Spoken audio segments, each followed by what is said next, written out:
Cuando otros niños pedían videojuegos o zapatos de fútbol para sus cumpleaños, yo quería una cámara desechable, y el proceso de revelar las fotos me parecía algo nada menos que magia. Mi pasión por la fotografía me acompañó durante toda la secundaria, etapa por la que mis padres, con infinita frustración, vieron que mostraba muy poco interés. Entiendo por qué les estresaba mi bajo rendimiento académico. No me gustaba que los maestros me molestaran todos los días. Yo simplemente sabía lo que quería hacer con mi vida. Así que al salir de la escuela a los 16 años, me lancé a hacerlo. Fui asistente de un fotógrafo profesional durante un año. Me familiaricé con el trabajo y luego empecé a trabajar como freelance para cualquiera que pagara. Me tomó algunos años construir un portafolio serio, pero una vez que lo tuve, junto con la experiencia necesaria, estuve listo para postularme a trabajos serios. El mercado laboral en fotografía puede ser interesante, por decirlo de alguna manera, y sin entrar en demasiados detalles escabrosos o tediosos, digamos que no había muchas oportunidades que no fueran extremadamente sórdidas o sumamente aburridas. Pero hubo un trabajo que me llamó la atención tanto que salté a la oportunidad de postularme. Fotógrafo internacional para The Times, uno de los periódicos más prestigiosos en la historia británica. Envié mi solicitud. Luego tuve una entrevista que me puso tan nervioso que estaba convencido de que la había perdido. Pero de alguna manera alguien vio algún potencial en mí, y recibí la llamada con buenas noticias pocos días después. Ese trabajo me llevó por todo el mundo, y fue increíble. Pero de vez en cuando tenía la oportunidad de ir a lugares un tanto arriesgados. Fui a Afganistán en 2011, a Irak en 2012, y luego en enero de 2014, me preguntaron si quería ir a Siria. Para aquellos que necesiten un resumen rápido, la guerra civil en Siria comenzó a mediados de 2012, tras un año de protestas ardientes y brutales represiones del gobierno. 2013 fue un año de escalada, con varios grupos armados de rebeldes recibiendo apoyo extranjero y llevando la lucha contra las fuerzas del gobierno. Sin embargo, el año 2014 marcó un cambio importante en el panorama de esa resistencia. A finales de 2013, eran en su mayoría grupos seculares de rebeldes pro-democracia, luchando bajo el estandarte del Ejército Libre Sirio. Pero después del Año Nuevo, empezamos a escuchar sobre la aparición de grupos islamistas y yihadistas, algunos de los cuales se decía que estaban conectados con Al-Qaeda. El trabajo de nuestro equipo consistía en adentrarnos en Alepo, contactar con nuestro enlace en el Ejército Libre Sirio y averiguar qué relación, si es que había alguna, tenía el ELS con los yihadistas. Volamos a Turquía a finales de febrero, pasamos algunos días en una ciudad cercana a la frontera siria y luego cruzamos a Siria a principios de marzo. La sensación era completamente distinta a la que tuve en Irak y Afganistán, porque en esos países el conflicto comenzaba a disminuir, mientras que Siria era un conflicto en vivo, una guerra en curso. No volamos en un avión militar ni cruzamos la frontera después de que nos revisaran los pasaportes. Entramos a Siria sin permiso, sin red de seguridad y sin idea de lo que podría suceder, y les puedo decir que eso se sintió muy diferente. Después de conducir hasta el este de Alepo, nos encontramos con nuestro contacto rebelde en un lugar llamado Jabal Badro. El periodista con el que estaba, Benjamín, ya había trabajado con Oscar en un viaje anterior a Alepo en 2012, por lo que para ellos fue una reunión bastante emotiva. Benjamín se ganó a Oscar y a su unidad de rebeldes en su primera visita al traerles cartones de cigarrillos y cajas de medicamentos básicos, y en 2014 hizo lo mismo cuando yo estaba con ellos. Al parecer, repartir paracetamol y paquetes de cigarrillos te hace muy popular en una zona de guerra. Así que la semana que pasamos con la unidad de Oscar fue tan positiva como productiva. Aprendí algo de árabe, celebré con los rebeldes y tomé al menos media docena de fotos que consideré de las mejores que había hecho. Pero esa primera semana fue poco más que una aclimatación, tanto física, vaya que hacía calor, como mental, porque planeábamos pasar nuestra segunda semana con otro grupo de rebeldes que, a diferencia del grupo de Oscar, estaba mucho más relacionado con el grupo yihadista conocido como el Frente al-Nusra. El FN, como lo llamaré de ahora en adelante para simplificar, estaba en realidad conectado con Al-Qaeda en un momento, y su líder, un auténtico demente, había estado en Irak durante varios años antes de ser enviado a Siria en 2011 con el objetivo de explotar el caos de la guerra civil para ganar un punto de apoyo entre la población. Pero una vez allí y después de probar el poder, no quiso soltarlo. El demente líder del FN era justo eso. Demente, pero no era estúpido. Sabían que secuestrar periodistas y decapitarlos daba una muy mala imagen, y que, si querían seguir recibiendo las armas que Estados Unidos y la Unión Europea estaban proporcionando a los grupos rebeldes más moderados, debían comportarse bien. Saber que no seríamos cazados activamente era probablemente la única razón por la que nos sentíamos medianamente seguros viajando cerca de las áreas controladas por el FN. Pero, aún así, no teníamos el menor deseo de conectar con ese grupo, sus líderes ni sus combatientes. El único problema fue que el destino tenía otros planes. Encontrarse por la ciudad, especialmente si no la conoces muy bien, puede ser difícil en el mejor de los casos, pero imaginen que todo lo que usas como referencia, ya sean señales de tráfico, puntos de referencia o lugares de negocio, de repente están destruidos. De pronto incluso personas que conocían Alepo tenían problemas para orientarse. No estoy hablando solo de unos cuantos agujeros de bala o cráteres. Calles enteras habían sido arrasadas por bombardeos aéreos. Y aparte de todos los escombros, nuestro conductor decía que la capa delgada de polvo, sobre todo, hacía que todas las calles serpenteantes del este de Alepo parecieran iguales. Ya se podrán imaginar lo que pasó, pero yo soy fotógrafo, no escritor, así que dejaré las estructuras narrativas a los profesionales y seguiré con mi historia. En nuestro camino para encontrarnos con el otro grupo de rebeldes, menos intimidante, tomamos un giro equivocado. No nos dimos cuenta de que habíamos tomado el camino equivocado hasta que las personas que pensábamos que habían sido enviadas a encontrarse con nosotros de repente, apuntaron sus armas hacia nosotros y nos ordenaron arrodillarnos. No teníamos idea de lo que estaba sucediendo ni de quiénes eran, así que inicialmente pensamos que se trataba de otro grupo de rebeldes pro democracia que estaba siendo un poco paranoico con respecto a su seguridad. Todos estaban aterrados de los espías, pero luego nos enteramos de que no habíamos sido bienvenidos por futuros amigos un tanto paranoicos. Habíamos sido tomados como prisioneros por un grupo diferente, uno con fuertes vínculos tanto con el FN como con otro grupo yihadista, que aún no se había hecho famoso. Una vez que quedó claro que nos habían tomado prisioneros, nuestro conductor, que también fue capturado junto con nosotros, comenzó inmediatamente a negociar nuestra liberación. Pensamos que solo querían dinero y se les prometió mucho, pero según el líder del grupo, un tal Abu Khaled, recibirían mucho más dinero vendiéndonos a otro grupo de militantes mucho más rico, que operaba en un lugar llamado Raqqa.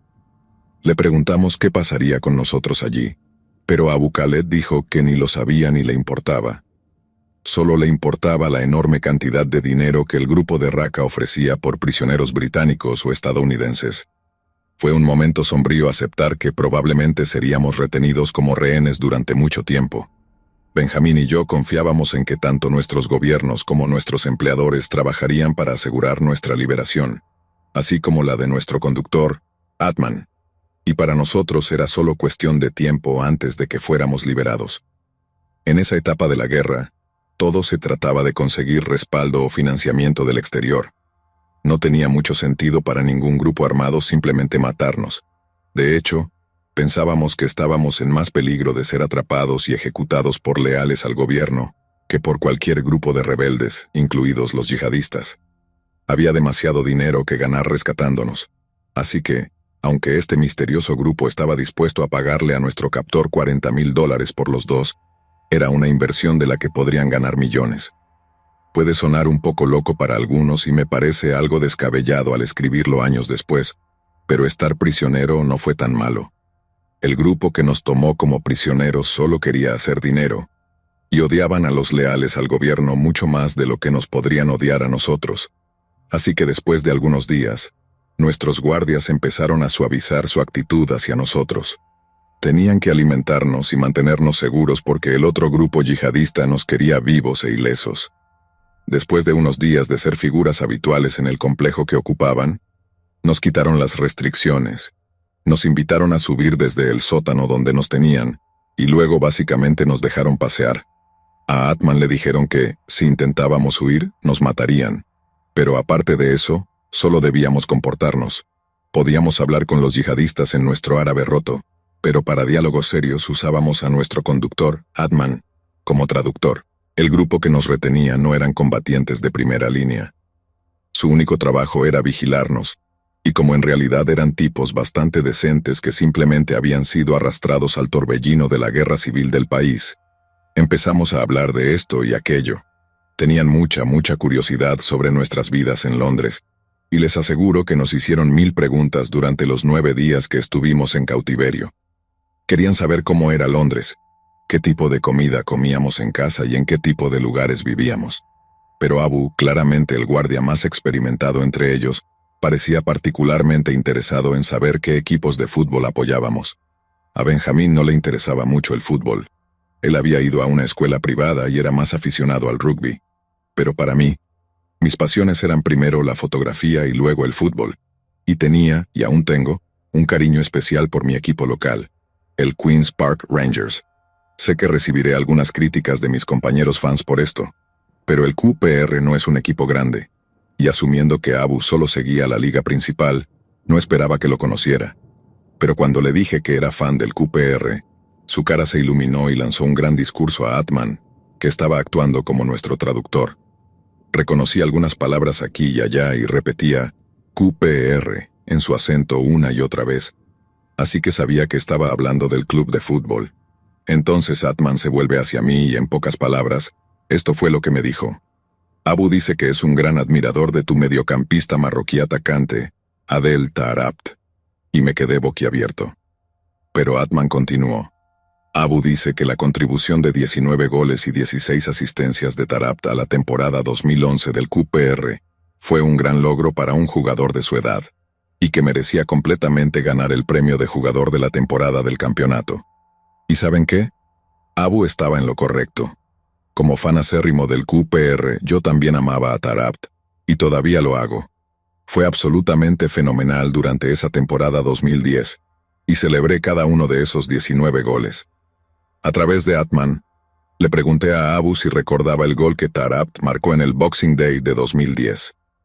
Abu saltó del suelo con una gran sonrisa en su cara, y empezó a imitar los movimientos exactos de lo que se conoció como el Christmas Cracker, cracker navideño. Hizo el ademán del truco de Taarabt con el talón para engañar a un jugador. Luego imitó pasar el balón entre las piernas de otro jugador, antes de actuar el tiro con el que ni siquiera los guantes del portero pudieron detener. Yo estaba eufórico, o diría que en un éxtasis, y le pregunté si Abu recordaba a Taarabt corriendo y abrazando a algunos fans del QPR al celebrar su gol. Cosas como esa eran lo que lo hacían tan popular. Él nos quería y nosotros lo queríamos, y ninguno tenía miedo de demostrarlo. Abu sí recordaba el abrazo, y entonces fue eso. Nos enfrascamos en una conversación de 2 horas sobre fútbol, con casi todos reunidos alrededor por el entretenimiento, y todo fue una locura. Ahí estaba yo, teniendo una conversación profunda sobre fútbol con el hombre que me había tomado como rehén. Eso marcó un punto alto en nuestro tiempo en cautiverio, porque por un breve momento ya no éramos prisioneros. Era como si estuviéramos entre amigos, y aunque no lo sabía en ese momento, creo que esa charla sobre Taarabt fue la que nos salvó la vida. Pasamos otros 2 días en el complejo de Abu, y esos fueron probablemente los 2 mejores días que pasamos allí. Nos dieron porciones generosas cuando nos invitaron a cenar con el resto de los rebeldes, y después compartían cigarrillos y dulces con nosotros. Luego de cenar, nos hacían cientos de preguntas sobre nuestras vidas en Londres. Sin embargo, después de 1 hora de charla, Abu pidió si podíamos tener una conversación en privado, y por privado quería decir conmigo, él y claro, Atman. Nos dirigimos a un rincón tranquilo y a través de nuestro conductor convertido en traductor, le pregunté si había alguna novedad sobre el intercambio de rehenes. Dejé claro que no estaba exigiendo nada, solo estaba ansioso por estar en la oscuridad sobre cuándo y dónde nos trasladarían. Abu miró a Atman, luego a mí, y tras un suspiro y un momento de reflexión, comenzó a dar su respuesta a Atman para que la tradujera. A medida que le hablaba, veía cómo el color desaparecía lentamente del rostro de Atman. Se volvió hacia mí, y en pocas palabras, esto fue lo que dijo. Abu dice que está dudando en vendernos al grupo en Raqqa. Al principio pensé que era porque Abu pensaba que le estaban dando poco dinero por nosotros, y la idea de vendernos por una cantidad insignificante para que otro grupo pudiera ganar millones probablemente le habría dejado un mal sabor de boca. Pero eso no era lo que le molestaba. Dijo que podía vivir con la perspectiva de vendernos a alguien que eventualmente nos liberaría. Pero eso no era lo que este otro grupo planeaba hacer. Este otro grupo tenía varios nombres en ese momento: el Consejo de la Shura de los Muyahidines, el Ejército de los Victoriosos, la Congregación del Monoteísmo y la Yihad. Pero el nombre que adoptaron en los meses siguientes es uno que vivirá en la infamia: ISIS.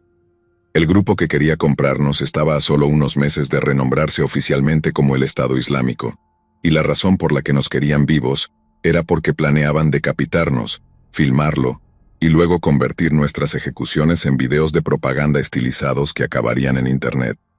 Para el momento en que Atman terminó de contarme eso, que era todo menos su posterior cambio de nombre, seguramente estaba tan pálido como él. Entonces le rogué a Abu que no nos vendiera a esas personas, que podíamos garantizarles decenas de miles de libras si nos rescataban en lugar de vendernos. Nos dijeron que era demasiado tarde, que ISIS ya estaba en camino a recogerlos. Estarían en el lugar de intercambio a pocos kilómetros de Alepo en menos de 48 horas.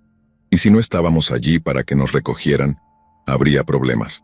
Para entonces, Atman había tomado el liderazgo de la conversación, y después de algunos minutos más de hablar, me dio la esencia de lo que se había dicho. Abu nos iba a escoltar de regreso con nuestro contacto Oscar, y luego diría a sus jefes y a los tipos de ISIS que habíamos logrado escapar durante un ataque de soldados del gobierno. Solo tenía dos condiciones. La primera era que nos largáramos de Alepo de inmediato. Si sus jefes se enteraban de que nos había dejado ir, estaba muerto, así que eso no era negociable. La segunda condición era que le diera la pequeña tarjeta de socio del club de aficionados del QPR que tenía en mi billetera, para que tuviera algo con lo cual recordarme. Se la di en un segundo, y unas pocas horas después estábamos en movimiento nuevamente, de regreso con el grupo de Oscar, con quienes habíamos pasado nuestros primeros días. 48 horas después, cuando debimos haber sido entregados a nuestros ejecutores de ISIS, estábamos esperando en el aeropuerto de Hatay nuestro vuelo de regreso a casa. Benjamín terminó escribiendo el reportaje que le habían pedido, y usó muchas de mis fotos también, pero no mencionó el secuestro en su historia, y las fotos que tomé de nuestros captores nunca han visto la luz del día. Yo quería que Benjamín pudiera agradecer a Abu en su historia, pero sabíamos que eso no sería posible sin poner en riesgo su seguridad. Tras una prolongada e intensa batalla, el ejército sirio recuperó el control total de Alepo en diciembre de 2016. Los medios estatales sirios luego anunciaron que habían asegurado completamente la ciudad tras llegar a un acuerdo de evacuación para los últimos combatientes rebeldes y civiles, lo que significa que había una mínima posibilidad de que Abu lograra salir con vida. Sé que técnicamente no estaba en el lado correcto de ese conflicto, como dicen, pero si lo conocieran, creo que no podrían llamar a ningún grupo de ese conflicto los buenos, sin que se les atraganten esas palabras. No sé qué más hizo Abu durante la guerra, pero él nos salvó la vida, y por eso le estaré eternamente agradecido.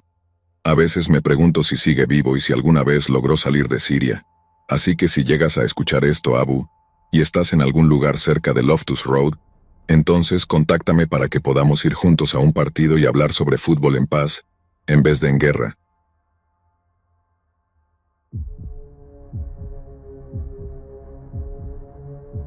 En abril de 2016, mi amigo Antonio y yo íbamos de camino a una fiesta de cumpleaños en nuestra ciudad natal de Baton Rouge. Era el 23º cumpleaños de una amiga en común, y para celebrar la ocasión, sus padres le permitieron hacer una fiesta en su casa en Santa María. Recuerdo estar increíblemente emocionado por la fiesta, y parte de la razón era que en Santa María hay casas realmente hermosas, lugares increíbles para organizar una fiesta. El único problema era que ninguno de los dos conocía muy bien el vecindario. Yo iba al volante mientras Antonio estaba en el asiento del pasajero con su teléfono en la mano, tratando de averiguar exactamente a dónde teníamos que ir, mientras hacía de DJ para la música previa a la fiesta. Y aunque era muy bueno eligiendo canciones para animarnos, no era precisamente el mejor navegador que podía haber pedido. Santa María está dividida en 4 secciones distintas, y entre ellas está el campo de golf de Santa María. Al final encontramos la sección correcta, Pero el verdadero problema vino cuando tuvimos que encontrar la calle correcta. Un mensaje de texto de un amigo nos dijo que necesitábamos un número en Manchac, así que estábamos buscando algo como Manchac Road o Manchac Avenue, pero después de girar en Manchac Lake Drive, que pensamos era el correcto, nos encontramos con Manchac Way Avenue, Manchac Trace Avenue y Manchac Crossing Avenue. 4 calles diferentes con el nombre de Manchac, lo que significaba que no teníamos idea de en cuál estaba la fiesta. Le pedí a Antonio que llamara a uno de nuestros amigos para confirmar la dirección, pero cuando finalmente logramos comunicarnos con alguien, la música era demasiado alta como para que nos diera una respuesta coherente. Nos dijo que iba a verificar la dirección con nuestra amiga y nos llamaría de vuelta, pero no lo hizo, y terminamos conduciendo de arriba a abajo por las calles Manchac, tratando de averiguar si era el número que nos dieron en Manchac Way o el mismo número en otra calle Manchac. Intentamos buscar pistas, cosas como autos estacionados frente a la casa, grupos de personas charlando en el porche, o tal vez el leve retumbar de un bajo a la distancia. Las cosas hubieran sido más fáciles si la fiesta hubiera sido dentro de la casa, pero parte del acuerdo para usar la casa de sus padres era que la fiesta fuera en el patio trasero y el área de la piscina, para que la casa no se ensuciara. Pero eso también significaba que las casas con el mismo número parecían casi idénticas. Estaban oscuras por fuera, ninguna tenía señales obvias de actividad, y ambas casas tenían un montón de autos estacionados afuera. Así que, al final, decidimos meternos en la entrada de una de las casas Manchac, porque pensamos que lo peor que podría pasar era que un dueño de casa muy confundido nos dijera que era en la otra casa. Así que manejé por la entrada, detuve el auto y entonces Antonio y yo nos quedamos en silencio un momento. Recuerdo el silencio total y absoluto de estar en esa entrada, y cómo sentí fuertemente que no estábamos en la dirección correcta. La casa estaba oscura y parecía que las cortinas estaban cerradas, pero entonces un parpadeo de movimiento cerca de las cortinas llamó nuestra atención. Sabíamos que alguien estaba en casa, pero si esa era la casa donde estaba la fiesta, dudaba mucho que alguien estuviera escondido en una habitación delantera, espiando los autos en la entrada. Le dije a Antonio que no creía que fuera el lugar, pero él insistió en tocar la puerta solo para asegurarse. Le dije que no estaba seguro de que fuera una buena idea, y lo último que me dijo fue, ¿qué es lo peor que podría pasar? De repente mi parabrisas estalló. Llovieron fragmentos de vidrio sobre nosotros mientras sonaban disparos, y recuerdo ver destellos que provenían de la oscuridad de una ventana en el segundo piso. Recuerdo cómo mi corazón latía con fuerza en mi pecho, mientras mi mente procesaba lo que estaba pasando. Lo siguiente fue que me agaché, encorvándome y tratando de respirar, mientras la cruda realidad me golpeaba. Nos estaban disparando. El tiempo parecía ralentizarse. Sentía cada bala golpeando el auto y me sentía paralizado por el terror. Y entonces, de repente, fue como si escuchara una voz en mi cabeza gritando, «Pon el auto en reversa o estarán muertos». El pánico puro se convirtió en necesidad de actuar, y recuerdo cómo luché con la palanca de cambios antes de poner rápidamente el auto en reversa. Las llantas patinaron un poco cuando pisé el pedal a fondo, haciendo que chillaran antes de dar un salto repentino hacia atrás. Oía a Antonio gritar algo, pero no podía entender qué, ya que estaba demasiado concentrado en el retrovisor para ver si había alguien detrás de nosotros. Luego pusimos el auto en marcha y aceleramos en la noche, con el aire entrando en el auto por donde el parabrisas ya no estaba.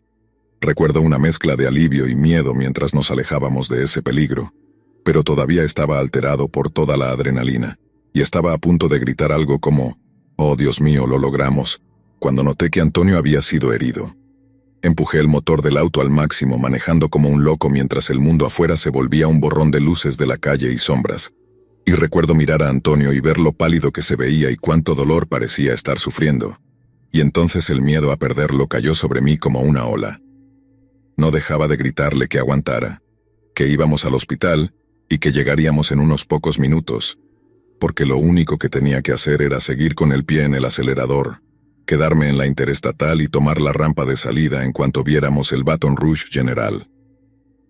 No tenía idea de cuántas veces le habían disparado a Antonio, y pensé que yo también podría haber sido alcanzado, pero simplemente no podía hacer nada al respecto, porque tenía que mantener los ojos en la carretera mientras zigzagueaba entre el tráfico. Y probablemente esa fue la peor parte de todo para mí personalmente, el pensar en que si me desmayaba al volante a esa velocidad, probablemente ambos estaríamos muertos. Pensé que podía sentir sangre en mi estómago y piernas porque se sentía muy cálido y húmedo ahí abajo, pero como dije, no podía mirar, o sería el fin para ambos. Recuerdo que casi choco con otro auto mientras giraba en la rampa de salida, y luego casi choco una segunda vez mientras derrapaba en el estacionamiento del hospital. Me detuve casi justo afuera de las puertas, salté del lado del conductor, y luego corrí hacia el lado de Antonio mientras pedía ayuda a gritos. Abrí su puerta, algo esperanzado por lo rápido que habíamos llegado, pero cuando vi la cara de Antonio entré en pánico. Estaba pálido como una sábana, luchaba por respirar, había sangre por todas partes, y sus ojos parecían casi vidriosos, como si estuviera a minutos de la muerte. No dejaba de gritarle que se quedara conmigo, sacudiéndolo por el hombro y diciéndole que la ayuda estaba en camino. Entonces, de repente, un grupo de paramédicos llegó corriendo para sacar a Antonio del auto y llevarlo al hospital. Mientras llevaban a Antonio en una camilla, mencioné que pensaba que me habían disparado. ¿Recuerdan que les hablé de esa sensación cálida y húmeda en mis pantalones? Pues no era sangre, era orina. Mientras nos disparaban me oriné por completo, y lidié con la vergüenza de eso durante un tiempo hasta que finalmente lo acepté. Un infante de marina que sirvió en Afganistán me dijo que algunos de sus compañeros de escuadrón siempre sentían la necesidad de orinar cada vez que se metían en un tiroteo. Estarían acostados boca abajo, disparando contra los malos, y un compañero de escuadrón se daba la vuelta, sacaba su cosa y simplemente empezaba a orinar justo donde estaba. Este meón prefería mostrarle su maravilla de 5 centímetros al resto del escuadrón antes que mojar su ropa interior. El infante de marina me dijo que ni uno solo de ellos lo consideraba un cobarde. Conocí al tipo en una sesión de terapia de grupo tal vez 6 o 7 meses después de esa noche, y cuando mencioné lo de orinarme, él simplemente se rió. Al principio me ofendí un poco, y él me dijo que solo se reía de la idea de que yo me considerara un cobarde. Ya había escuchado mi historia, y me consideraba uno de los tipos más valientes que había conocido. Me dijo que había hecho exactamente lo correcto al pie de la letra, en términos de entrar en modo acción y correr al hospital. Tan solo haber dado marcha atrás en una entrada mientras nos disparaban le pareció impresionante, pero no haber chocado camino al hospital fue lo que lo hizo pensar que yo sería un buen Marine si alguna vez quisiera tomar ese camino en la vida. Logré mantenerme sereno y simplemente le dije, «Gracias, amigo, significa mucho». Pero cuando volví a mi auto, lloré como un bebé. Y quiero decir, lloré feo también, no como una lágrima discreta bajando por la mejilla como en una escena heroica de una película de acción. No, era todo un llanto. Eso no solo significó mucho, significó el mundo entero para mí. Y por primera vez desde que estuve en esa sala de espera del hospital, no me sentí como un completo pedazo de basura. Ah, y hablando de la sala de espera, creo que me desvié un poco por 1 minuto o 2. Déjenme volver a la historia. Estar sentado en esa sala de espera fue como estar en otra dimensión. El tiempo se ralentizaba, el lugar estaba lleno y nunca me sentí tan solo. Sentía que estaba atrapado entre querer escuchar alguna noticia sobre Antonio y al mismo tiempo temer lo que me pudieran decir. Era algo infernal, y lo digo en el sentido más literal. Si existe el infierno, probablemente se siente un poco como esa sala de espera en Baton Rouge, al menos antes de las partes con fuego. Mi mente no dejaba de repasar lo que había pasado en esa entrada, y revisar el teléfono se convirtió casi en un ritual, algo para distraer mis pensamientos mientras informaba a nuestros amigos sobre lo sucedido. Miraba cada vez que una enfermera entraba pensando que me traía noticias, solo para que no fuera así. Llamaban a alguien más o simplemente pasaban de largo. A veces sentía como si me viera a mí mismo en una pesadilla donde todo olía a antiséptico y las luces eran tan brillantes que sentía que me picaban los ojos. Después de lo que parecieron horas, un médico entró en la sala de espera y finalmente dijo mi nombre. Luego me llevó a una sección tranquila y me dio la noticia. Y cuando me dijo que Antonio estaba vivo y que eran optimistas sobre su recuperación, nunca había sentido tanto alivio en mi vida. Tuve que ponerme las manos en la cara porque pensé que iba a estallar en lágrimas. Después de calmarme, escuché mientras el doctor continuaba. Explicó que, Aunque una bala había entrado en el pecho de Antonio, no alcanzó su corazón ni ninguna de sus arterias principales. Sin embargo, la bala había colapsado un pulmón, lo cual explicaba por qué le costaba tanto respirar cuando llegamos al estacionamiento del hospital. Para arreglarlo, el doctor le hizo un procedimiento que consistía en insertar un tubo en el pecho de Antonio para reinflar su pulmón y permitirle expandirse correctamente. La bala también le había roto una costilla, lo cual sería muy doloroso, pero sanaría con el tiempo. La noticia más importante, sin embargo, era que Antonio estaba estabilizado y lo habían trasladado a la unidad de cuidados intensivos, donde manejarían su dolor y lo monitorearían. Aunque aún no estaba completamente fuera de peligro, el pronóstico era bueno, ya que era joven, estaba en buena forma y tenía salud. Podía irme a casa a descansar o quedarme en el hospital y podría verlo en unas horas. Todavía tenía vidrios y sangre por todo el cuerpo, así que le dije al doctor que regresaría en unas horas después de una ducha y un cambio de ropa. En casa, hablé con varios amigos que habían estado en la fiesta, como amigos en común de Antonio y mío, y acordamos que recogería a algunos de ellos camino al hospital. Tuvimos que esperar casi una hora antes de que nos dejaran entrar, pero cuando lo hicieron, fuimos en dos grupos a verlo, uno de 2 personas y otro de 3. Entré con nuestra amiga Sharon y caminar por el pasillo hasta su habitación en la UCI fue como la caminata más larga de nuestras vidas. Recuerdo llegar a la puerta y prepararme para lo que estaba a punto de ver. Sabía que probablemente iba a estar bien, pero aún así fue aterrador acercarse a esa puerta. Y cuando entré en la habitación de Antonio, sentí una mezcla enorme de emociones. Estaba más aliviado de lo que había estado en toda mi vida al ver a Antonio vivo, pero apenas se veía mejor que cuando lo llevé al hospital.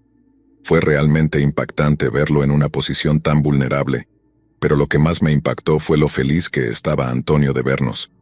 Todavía estaba débil y no podía moverse en absoluto, pero tuvo suficiente energía después de despertarse de la cirugía para hablar con nosotros un poco antes de que las enfermeras nos pidieran salir de la habitación, diciendo que Antonio necesitaba descansar. Pero antes de irnos, Antonio y yo tuvimos algo así como un momento juntos. Me dijo que le había salvado la vida, pero le dije que estaba equivocado, muy equivocado.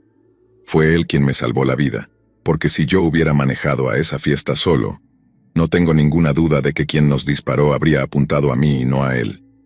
Antonio no había abierto su puerta todavía, así que las luces de mi auto no se encendieron, pero lo que sí tenía Antonio era su teléfono con el brillo al máximo, sosteniéndolo a la altura del pecho, lo cual desde el punto de vista del tirador, probablemente lo iluminó como un árbol de Navidad. El tipo era un pésimo tirador, y solo logró un impacto directo, pero no tengo ninguna duda de que usó la luz del teléfono de Antonio como punto de referencia, para saber a dónde disparar, y si Antonio no hubiera estado ahí, entonces habría sido yo quien recibiría ese único disparo afortunado del tirador.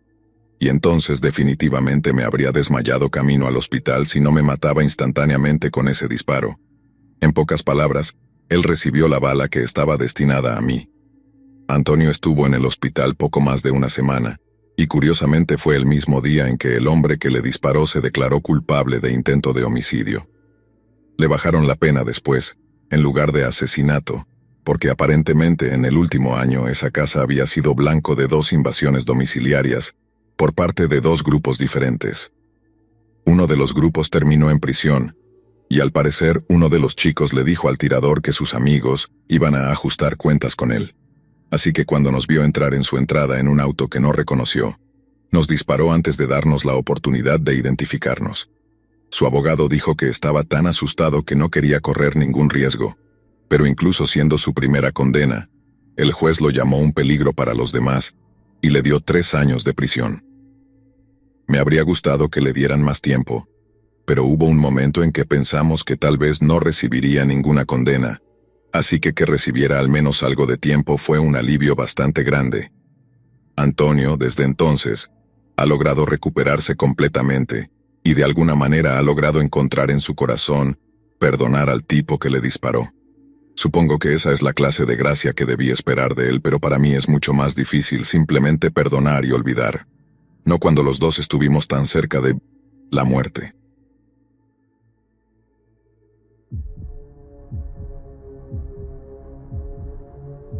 Para nuestro segundo aniversario, mi novio y yo organizamos una estadía de fin de semana en una cabaña de lujo. Llevábamos unos meses frecuentando la misma cafetería cuando, accidentalmente, derramé todo su latte helado sobre él como una total torpe. Rob fue increíblemente amable al respecto, y la próxima vez que me lo encontré, le ofrecí pagar su cuenta de la tintorería. Él me dijo que prefería que le pagara invitándolo a cenar, y como claramente había algo de química entre nosotros, acepté. Ahora, unos 2 años y medio después, volamos a Nashville para pasar unos días con los padres de Rob, antes de dirigirnos a las colinas del condado de Monroe, cerca de la frontera con Carolina del Norte. Cuando sugirió la idea durante una cena, en un principio me negué. Rob y su familia aman todo lo relacionado con la naturaleza, y son fanáticos intensos. Al principio temía que su cabaña fuera una pequeña choza de caza, y que las cenas fueran carne de venado cruda todas las noches. Pero Rob me aseguró que no sería así. Aún dudosa, me mostró el sitio web. La cabaña que eligió se veía increíble. Estaba en una ladera con una gran terraza con vistas espectaculares. Había un fogón y una bañera de hidromasaje para relajarse bajo las estrellas, y eso solo era en el exterior. El interior tenía un diseño de planta abierta con techos altos de vigas de madera expuestas. También había sofás de cuero, electrodomésticos de última generación, y una cocina completa con fregadero de granja y un rincón de desayuno. Pero creo que lo que realmente me atrapó fue la antigua chimenea de piedra, porque podía imaginarme a mí y a Rob acurrucándonos juntos frente a ella después de una larga caminata por el bosque. Y todo eso después de una ducha en pareja en el baño que, no bromeo, tenía suelo con calefacción. Jamás había estado en un hotel tan lujoso, y mucho menos en una cabaña en el medio de la nada.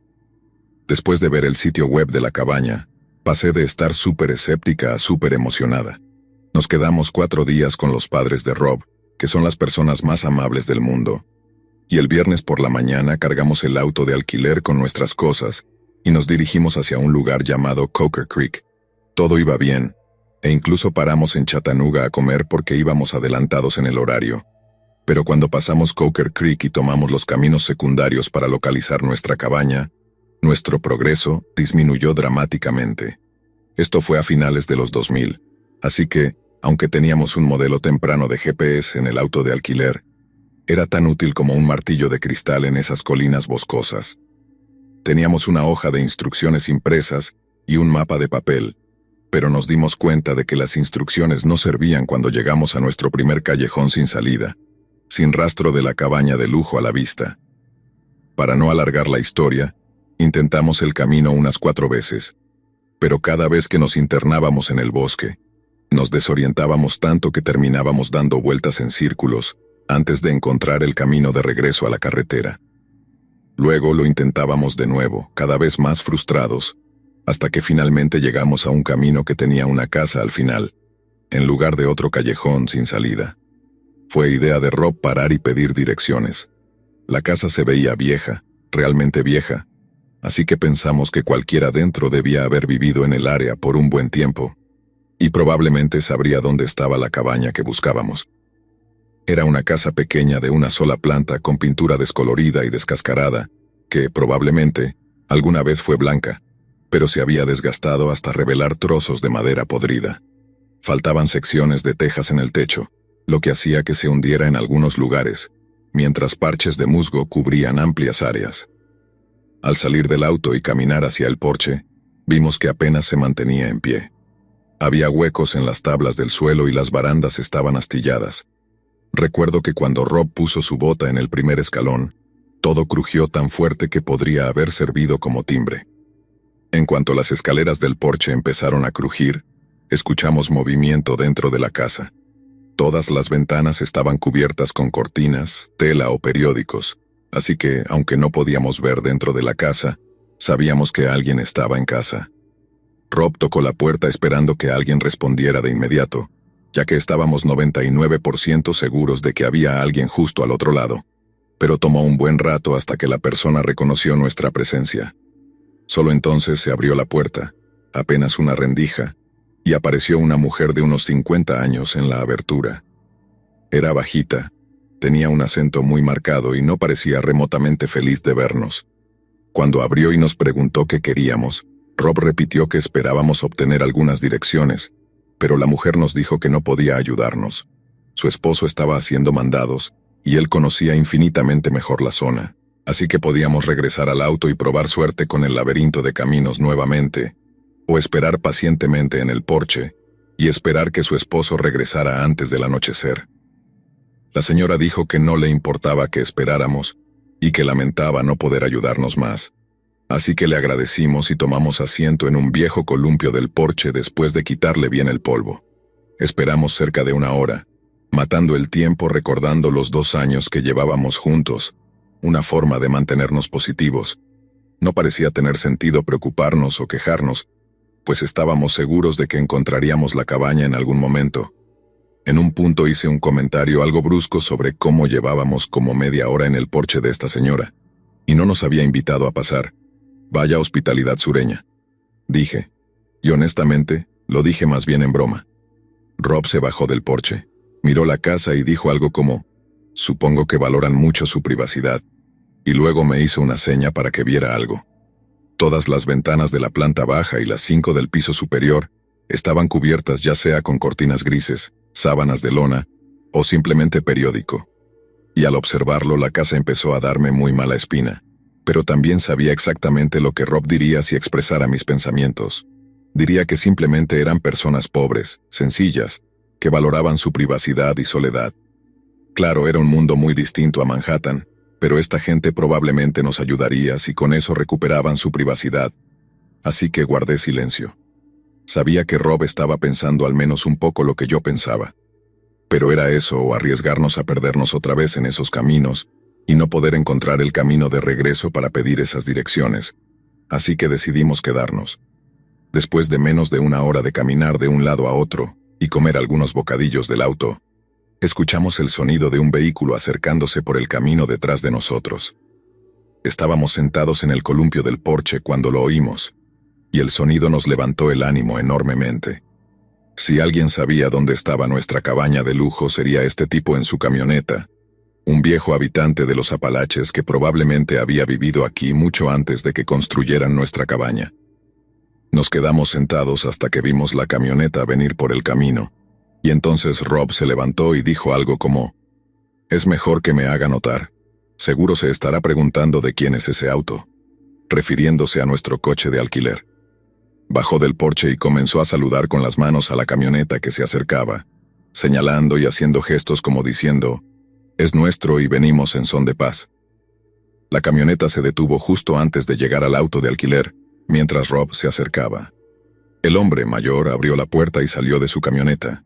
Llevaba una camisa de mezclilla, chaqueta de lona, jeans, botas y una gorra con algún tipo de logotipo, y parecía escuchar atentamente a Rob mientras le hablaba.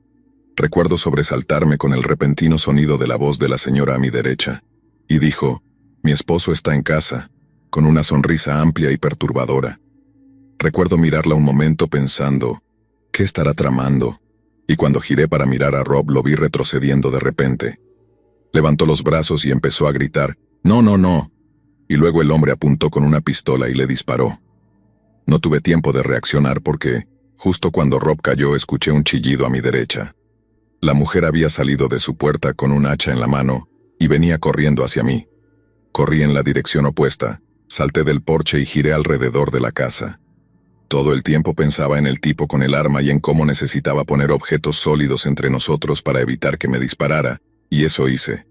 Su esposa realmente no representaba una amenaza para mí, y hoy en día me arranca una media sonrisa pensar en lo ridículo que fue verla tropezar al seguirme y caer en la tierra con un quejido muy patético. Pero me tomó mucho tiempo poder pensar en eso de esa manera. Sabía que el tipo vendría a por mí.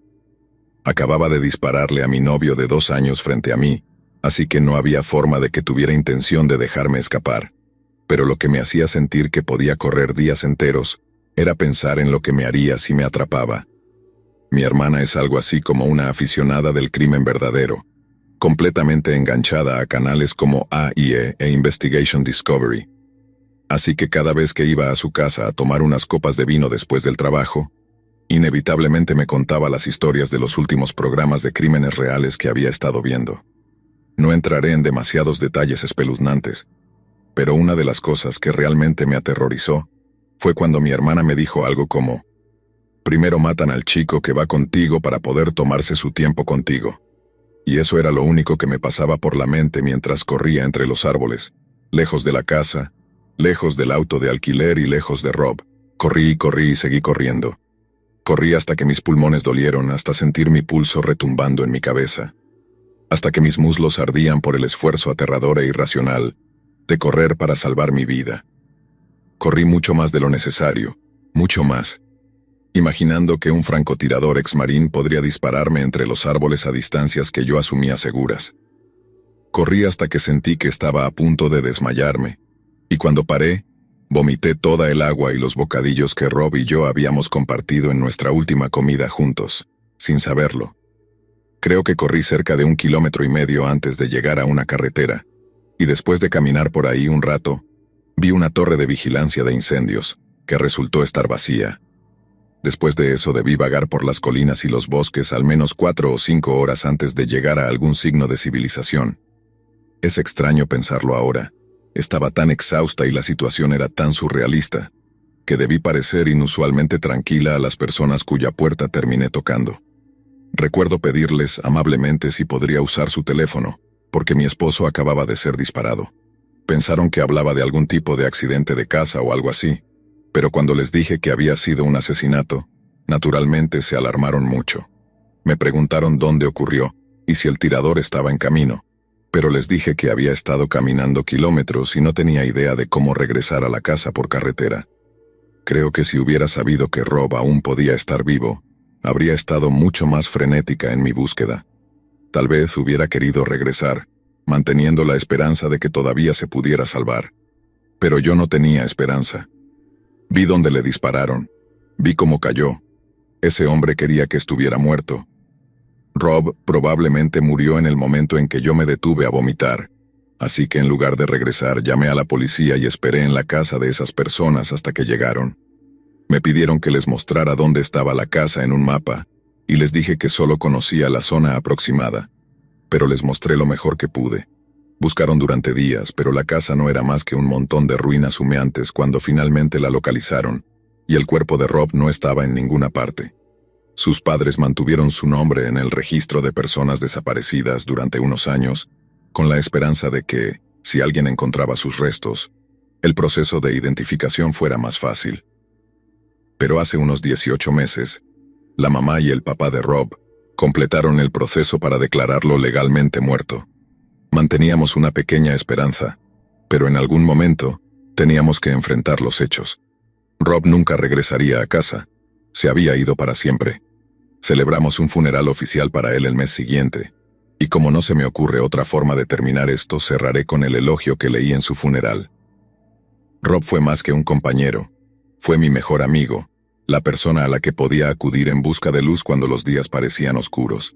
Vivió con un espíritu que abrazaba cada momento, que encontraba belleza y significado en las pequeñas cosas. Su amabilidad y generosidad tocaban a todos los que conocía, y su amor enriqueció mi vida más de lo que jamás imaginé. Aunque nuestro tiempo juntos fue demasiado breve, estoy agradecida más allá de las palabras por haberlo amado y haber sido amada por él. No solo está con nosotros en la memoria, está en cada risa, en cada acto de bondad y en cada aventura que tomamos en su honor. Así que gracias, Rob, por cada momento precioso. Te llevaré conmigo, siempre.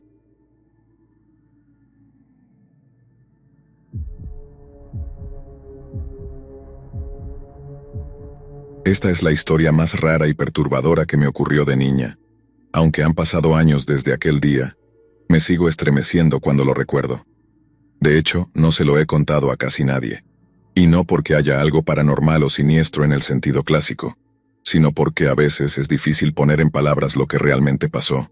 Hay momentos en la vida que parecen tan inverosímiles que nos llevan a dudar de nuestra propia memoria, como si el cerebro se esforzara por darle algún sentido a lo que vivimos. Pero esto sucedió. Y aunque nunca volví a cruzarme con esas personas, el miedo de pensar en lo que podrían haber hecho no me deja en paz. Aquel día, mis padres me dejaron a cargo de mis abuelos. Vivíamos en un vecindario tranquilo, en una ciudad mediana donde todo el mundo se conocía. Pasaba mucho tiempo en casa de mis abuelos. Ellos tenían una casa grande, con un jardín enorme lleno de árboles y macetas, que mi abuela cuidaba con un amor que se notaba en cada hoja verde. En el centro del jardín había un columpio de madera en el que me balanceaba durante horas mientras mi abuelo leía el periódico o tallaba alguna figura en madera. Mi abuela, entre tanto, preparaba galletas de canela y dejaba que el aroma de la cocina invadiera toda la casa. Esa mezcla de canela y madera era, para mí, el olor de la felicidad. Ese día mis padres tenían una diligencia importante en el trabajo de mi papá, y como era una reunión larga, se me ocurrió que sería más divertido pasar la tarde en casa de mis abuelos.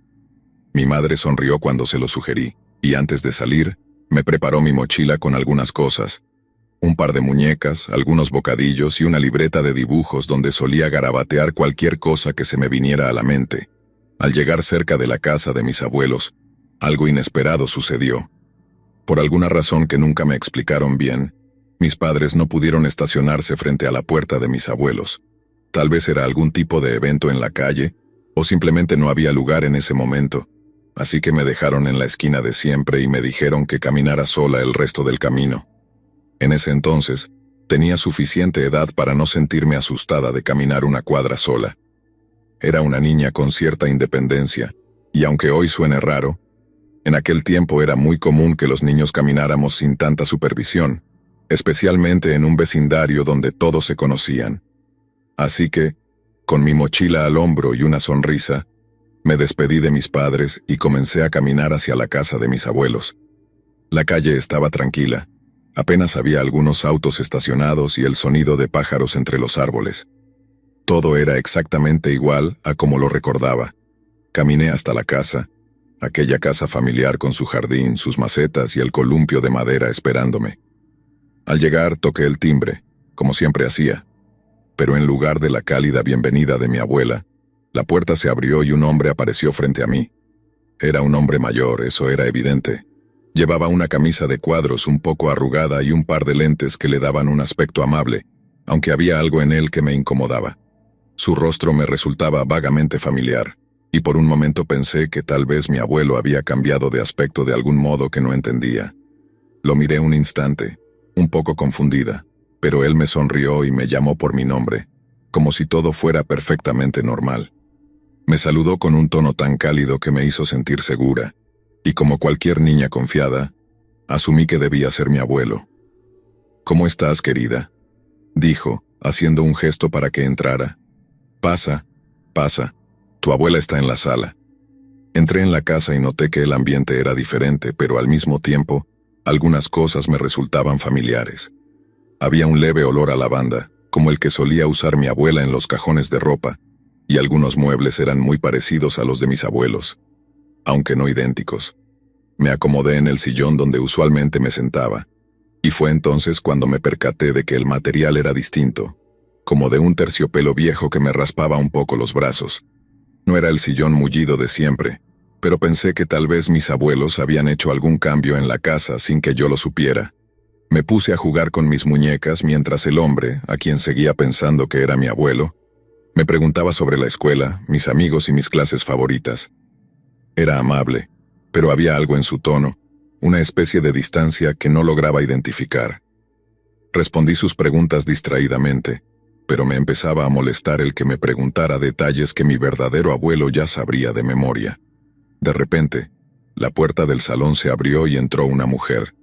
En ese momento, mi confusión se incrementó porque no era la figura de mi abuela la que apareció. La mujer a quien creía recordar de alguna forma, no era exactamente como mi abuela. Su cabello estaba recogido en un moño alto, y su ropa parecía más formal de lo habitual. Se sentó a mi lado y me ofreció un vaso de leche y unas galletas. Aquello me hizo sentir extrañamente cómoda, como si el gesto familiar suavizara mi desconcierto. Mientras comía, ella también me hacía preguntas sobre mis juegos y sobre mis amigos, como si intentara conocerme mejor. Y fue entonces cuando algo se tornó profundamente inquietante. Me preguntaba cosas que mi abuela ya debería saber, cosas pequeñas pero significativas, como si seguía teniendo miedo a la oscuridad o si ya no jugaba con mis muñecas favoritas. Esas preguntas me hacían dudar, pero cada vez que la miraba, Ella sonreía con una expresión que no era ni distante ni cercana, sino una especie de simpatía incómoda que no entendía. Pasó la tarde, y aunque aún me sentía desconcertada, la situación se sentía en una especie de normalidad rota. Los minutos parecían alargarse, y aunque no ocurría nada directamente extraño, algo en el ambiente se sentía fuera de lugar. Mis supuestos abuelos apenas se movían. No había el bullicio que solía haber en casa de mis abuelos, ni los sonidos de la cocina. Era como si ambos estuvieran esperando algo. Alrededor de las 5, ya el sol empezaba a bajar, y sentí que el momento en el que mis papás pasarían a recogerme estaba cerca. De repente decidí preguntar: ¿mis papás ya vienen? El hombre y la mujer intercambiaron una mirada fugaz, una especie de complicidad que en retrospectiva me parece espeluznante. El hombre se aclaró la garganta y me dijo: seguro que están en camino, pero si quieres puedes quedarte a dormir esta noche. A tu abuela le encantaría que te quedaras. Aquellas palabras me hicieron detenerme. Claro que me había quedado antes en casa de mis abuelos, pero la manera en que me lo dijo era inquietante, como si estuviera esperando una reacción específica de mí, como si intentara convencerme de algo. Le dije que prefería esperar a mis papás, que no quería quedarme. Y por un instante, vi un cambio en su expresión, una especie de sombra que cruzó por sus ojos. La mujer, en vez de insistir, me miró fijamente, con una sonrisa tensa, y luego cambió de tema tratando de distraerme de la situación. Para entonces, empezaba a sentirme incómoda de verdad, y aunque aún no sabía por qué, mi intuición me decía que algo estaba mal. Me aferré a mi mochila, jugueteando con la hebilla como hacía cuando estaba nerviosa, y fue entonces cuando noté algo extraño. El anillo de la mujer no era el que mi abuela usaba siempre. Mi abuela tenía un anillo de oro, sencillo pero elegante, que siempre llevaba en su dedo anular. Esta mujer, sin embargo, llevaba una sortija grande, con una piedra roja que nunca había visto antes. Fue un detalle que apenas noté, pero lo suficiente para encender una alarma en mi mente. Sin embargo, apenas tenía tiempo de procesar esa información cuando escuché el timbre de la puerta. El sonido me sacudió como una señal de alarma. La mujer de pie fue a abrir la puerta, y cuando lo hizo vi a mis verdaderos abuelos en la entrada. Detrás de ellos estaban mis padres, con expresiones de evidente preocupación. La mujer y el hombre, quienes hasta entonces se habían hecho pasar por mis abuelos, se miraron entre sí como si hubieran sido sorprendidos, pero en cuestión de segundos, ambos asumieron una actitud completamente distinta. La mujer se acercó a mi madre y le dijo, con una sonrisa y tono de voz calmado, que yo había aparecido sola en la calle, que ellos me habían encontrado perdida y no sabían a quién contactar, así que habían decidido cuidarme en su casa hasta que mi familia apareciera. Recuerdo cada detalle de esa escena con una claridad perturbadora, como si se hubiera quedado grabada en mi mente con una intensidad que nunca ha desaparecido. La mujer, con esa misma sonrisa inalterable, explicó con calma cómo me habían encontrado sola, y que simplemente habían hecho lo que cualquier buena persona haría, abrirme la puerta y cuidarme hasta que llegara alguien. Al escuchar sus palabras, una sensación de desconcierto y traición se extendió por mi pecho, como una sombra oscura y fría. Sabía que lo que ella decía no era cierto. No me habían encontrado en la calle, y no habían sido amables vecinos que intentaron ayudarme. Ellos me habían dejado pasar sin una sola pregunta, y me habían hecho sentir como si estuviera en la casa de mis propios abuelos. Mis verdaderos abuelos intercambiaron una mirada rápida y preocupada con mis padres, y aunque mi madre trató de disimular su incomodidad, sus labios tensos y sus ojos inquietos delataban sus pensamientos. Mi padre, siempre tan calmado, dio un paso adelante y agradeció cortésmente a la pareja por haber cuidado de mí, pero con un tono en su voz que no dejaba lugar a dudas sobre su desconfianza. Había algo en la actitud de esa pareja, en la forma en que el hombre apenas me miraba mientras hablaba con mis padres, que sugería una inquietud latente. Yo no entendía del todo, pero había una tensión invisible en el aire, una especie de energía contenida que hacía que todos fuéramos extremadamente cuidadosos con lo que decíamos. Cuando nos dirigíamos al auto, eché un último vistazo a la pareja desde la distancia. Ambos estaban en la puerta observando cómo nos alejábamos. La mujer aún mantenía esa sonrisa, pero ahora parecía algo tensa, como si supiera que su actuación había terminado y que ya no había motivo para sostenerla. El hombre, por su parte, tenía los brazos cruzados y su mirada era dura, fija en el auto mientras nos alejábamos. En ese momento, sentí un miedo tan visceral que fue imposible no girar la cabeza y esconderme en el asiento trasero. Me acurruqué contra la puerta del auto, abrazando mi mochila, sintiendo un nudo en el estómago que aún me cuesta explicar. Durante el trayecto de vuelta, mis padres estaban silenciosos, y aunque mis abuelos intentaban hacerme preguntas casuales para asegurarse de que estuviera bien, había una tensión evidente en sus palabras. Finalmente mi madre se volvió hacia mí. Me acarició el hombro y me preguntó en voz baja: ¿Estás bien, mi amor? ¿Te trataron bien esas personas? Sí, creo que sí, respondí, pero la duda en mi propia voz dejó claro que no estaba del todo segura de mis propias palabras. ¿Sabes por qué te llevaron a su casa?, preguntó mi abuelo desde el asiento del copiloto, sin volverse a mirarme, como si temiera escuchar la respuesta. Apreté mis labios, pensando en cómo responder. Algo en mi interior me decía que no debía hablar mucho de lo que había pasado, que había algo casi prohibido en lo que aquellos extraños habían hecho al hacerse pasar por mis abuelos. En mi mente infantil, todo era confuso. ¿Por qué habían mentido? ¿Por qué me habían hecho creer que eran mis abuelos? ¿Y por qué, a pesar de que no habían hecho nada directamente malo, el recuerdo de aquella mujer y de ese hombre me causaba un pavor tan profundo? Ellos decían que eran ustedes, murmuré finalmente, sintiendo una mezcla de vergüenza y miedo. Mis palabras parecieron hacer eco en el silencio del auto, como si nadie estuviera seguro de cómo responder. Mi madre y mi abuela intercambiaron una mirada rápida, y pude ver un destello de angustia en sus ojos. Mi padre apretó las manos en el volante, manteniendo su vista fija en la carretera, pero su mandíbula estaba tensa, como si intentara controlar una emoción que nunca había visto en él. Durante los días que siguieron no hablamos mucho sobre lo ocurrido. Cada vez que mis padres o mis abuelos intentaban tocar el tema, yo me cerraba, respondiendo con monosílabos o simplemente cambiando de conversación. Tenía miedo de que, si hablaba demasiado de aquel día, el recuerdo volviera a cobrar vida, como si al recordar aquellos detalles estuviera invocando algo que debía permanecer enterrado. Mis padres, aunque preocupados, respetaron mi silencio, aunque no fue hasta mucho después que comprendí que, en realidad, ellos también tenían miedo de saber más. Quizá temían que, si investigaban demasiado, se darían cuenta de que el peligro era mucho más real y cercano de lo que parecían dispuestos a aceptar. Los años pasaron, y con el tiempo dejé de pensar en aquel día, o al menos eso intentaba hacer. La idea de aquella pareja fingiendo ser mis abuelos se fue diluyendo en mi mente, como un sueño extraño o un recuerdo lejano que al crecer dejé de analizar.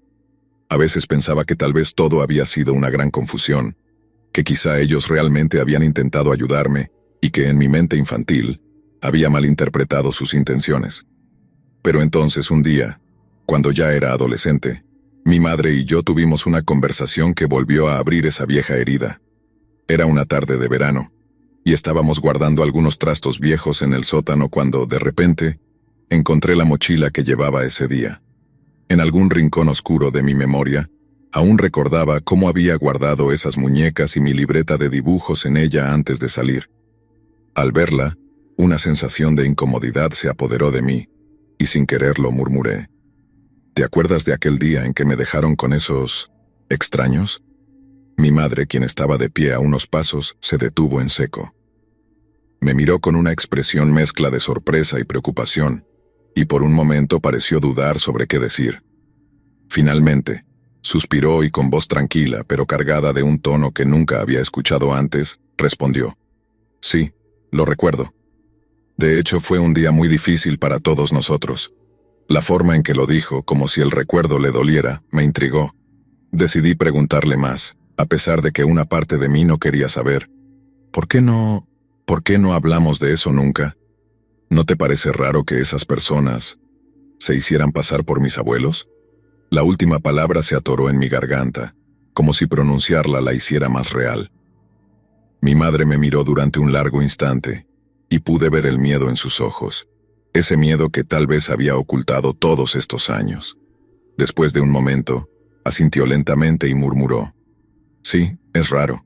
Nunca te lo dijimos, pero tu papá y yo intentamos investigar un poco sobre esas personas. Queríamos saber quiénes eran y por qué habían hecho eso. Pero cuando volvimos a esa casa, ya no había nadie. ¿Cómo que no había nadie?, pregunté sintiendo un escalofrío. La casa estaba vacía, sin muebles, sin rastro de que alguien hubiera vivido ahí en mucho tiempo. Nos dijeron que la propiedad estaba en venta desde hacía meses, que nadie había vivido allí en años. Me quedé en silencio, procesando sus palabras, sintiendo que algo se removía dentro de mí, como si una puerta invisible se abriera hacia un rincón oscuro de mi memoria. Todo ese tiempo, había intentado convencerme de que lo que sucedió ese día había sido una simple confusión, que tal vez esas personas solo querían ayudarme. Pero el hecho de que la casa estuviera vacía, el hecho de que no hubiera rastro de ellos, me hizo darme cuenta de que, tal vez, sus intenciones no habían sido tan inocentes.